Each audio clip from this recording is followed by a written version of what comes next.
मानव सभ्यता को इतिहास ने ऐसी अनेकों किताबें दी हैं जो कि उसके आगे के जीवन के लिए एक मार्गदर्शिका के रूप में कार्य करती हैं। इन किताबों को हम वेद, पुराण, शास्त्र इत्यादि के नाम से जानते हैं। ये किताबें अलग अलग जाति, धर्म और पंथ को मानने वाले लोगों का मार्गदर्शन करती हैं। ये किताबें आमतौर पर हमें ज्ञान, उपदेश या जीवन के रहस्यों के बारे में बताती हैं। लेकिन पवित्र किताबों के विपरीत दुनिया में कुछ किताबें ऐसी भी हैं जिन्हें बेहद खतरनाक और रहस्यमय माना जाता है। माना जाता है कि इन किताबों में अनेकों ऐसी बातें लिखी गई हैं जिन्हें इंसान ना जाने तो ही बेहतर है। हेलो दोस्तों, मैं हूं आपका दोस्त अभय और स्वागत है मेरी इस यूट्यूब पाठशाला में।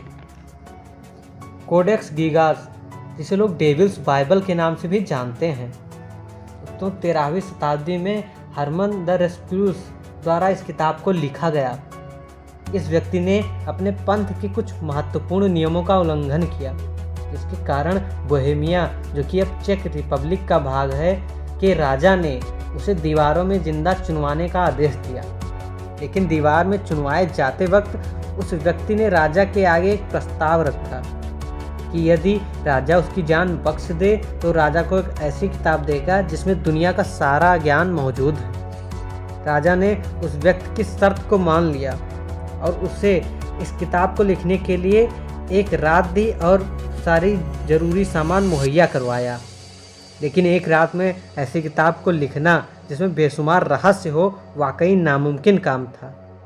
तब उस व्यक्ति ने शैतानी मंत्रों द्वारा लूसीफर का आह्वान किया और लूसीफर से अपनी आत्मा का सौदा हो जाने के बाद लूसीफर ने किताब को लिखने में व्यक्ति की मदद की। लूसीफर यानी नर्क का देवता।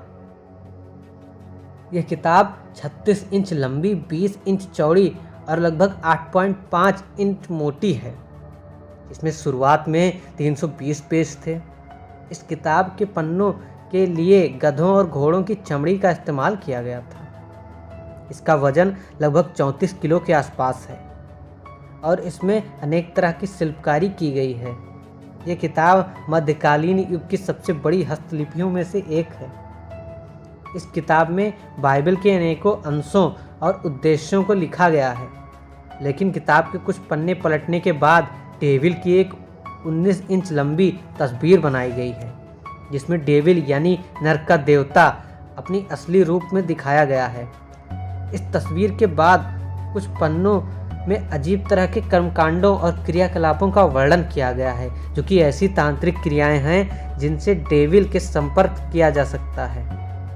ऐसा माना जाता है कि इस किताब में शैतान और शैतान को हासिल करने वाली विधियों को लिखा गया है, जो कि इंसानों से दूर ही रहें तो बेहतर है।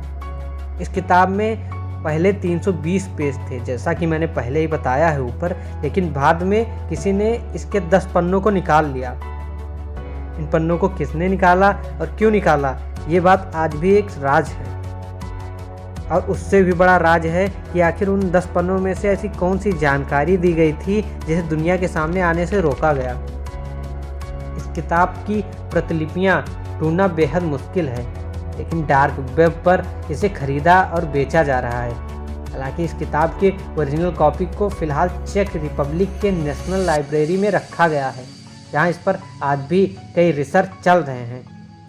इस किताब पर नेशनल ज्योग्राफी ने एक डॉक्यूमेंट्री भी बनाई है, जहां पर इस किताब के बारे में विस्तार से बताया गया है। दोस्तों, इस लिस्ट में मेरी अगली किताब है बुक ऑफ सोएजा, जिसे बुक ऑफ डेथ के नाम से भी जानते हैं।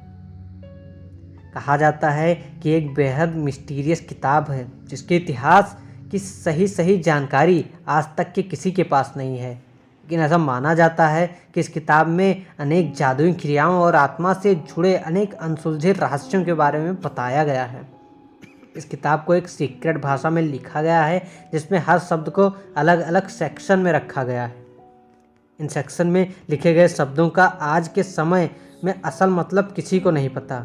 लेकिन माना जाता है कि 1552 में तब के समय के मशहूर स्कॉलर जॉन डी के पास ये किताब थी, जिसे जॉन डी ने डिकोड करने की बहुत कोशिश की। इस बुक में लगभग 40,000 शब्दों को काफ़ी अजीबोगरीब ढंग से लिखा गया है। जैसे जैसे जॉन डी ने इस किताब के कुछ अंशों को डिकोड करना शुरू किया, वो समझ गए कि ये किताब जादुई मंत्रों से भरी हुई है। लेकिन महज कुछ ही बातों को डिकोड करने में जॉन डी की सारी उम्र चली गई और उनके मरने के बाद किताब कहाँ गई इसकी जानकारी किसी के पास नहीं थी। अतः इस किताब को एक विलुप्त किताब मान लिया गया। लेकिन इस किताब को 1990 में अचानक ब्रिटिश लाइब्रेरी के एक कोने में पाया गया। ठीक उसी समय के आसपास इस किताब की एक और प्रतिलिपि माइडियन लाइब्रेरी ऑफ ऑक्सफोर्ड में रहस्यमय तरीके से पाई गई। दोनों ही जगह के अधिकारियों ने दावा किया कि इससे पहले किताब उन लाइब्रेरीज में नहीं थी। आज भी दोनों किताब इन लाइब्रेरीज में पड़ी हुई हैं और आज भी इन किताबों को कोई भी डिकोड नहीं कर पाया है।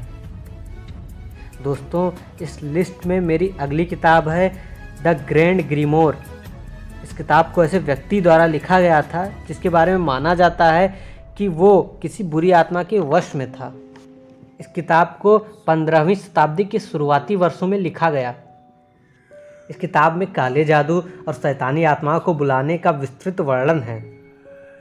साथ ही इस किताब में तांत्रिक क्रियाओं और शैतान को इंसानी बलि देने की क्रियाओं को भी विस्तार से समझाया गया है। ऐसा माना जाता है कि यह किताब को पढ़ने वाले के दिमाग पर बहुत बुरा असर पड़ता है और जो भी इस किताब को पूरा पढ़ लेता है वो बुरी आत्माओं के काबू में हो जाता है।